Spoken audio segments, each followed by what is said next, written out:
उहाँहरू भाइहरू चाहिँ रसुवाको गोसाइकुण्ड जानु हुँदै रहेछ। बाटैमा चाहिँ बाढी आएको कारणले गर्दा उहाँहरूले चाहिँ मोटरसाइकल पनि छोडेर आफू चाहिँ माथि भिरतिर गएर बाँचेको भन्नुहुँदैछ। भएको के हो भन्नु त वास्तवमा?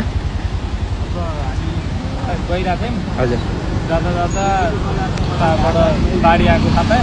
हजुर अनि त्यो भैँसीको ड्याममा ठोक्यो बाढी। हजुर अनि त्यो बाढी ठोकिसके पछाडि बाइकलाई कुनामा फालेर अनि त्यहाँबाट जाली थियो ठुलो, जाली नागेर भाग्यो। अनि त्यहाँ अरू गाडीहरू अरू मोटरसाइकलहरू थियो कि थिएन? सबै त्यहाँको त घरहरू केही पनि बाँकी छैन। मान्छेहरू पनि बगायो त्यहाँबाट। सबै बगायो। अनि अरू मोटरसाइकलहरू थियो कि थिएन? हामीसँगै हामीले बाइक राखेर ठाउँमा एकजना अर्को दाइहरू पनि हुन्थ्यो। त्यो दाइहरू चाहिँ माथि यता माथि गाउँमा त्यो दाइहरूलाई दाइहरूको पनि बाइक बगायो। बाइक बगायो। ए ल जेहोस्, बाइक बगे पनि ज्यान बाँचेछ होइन। त्यसैको लागि तपाईँहरूको नाम चाहिँ के हो?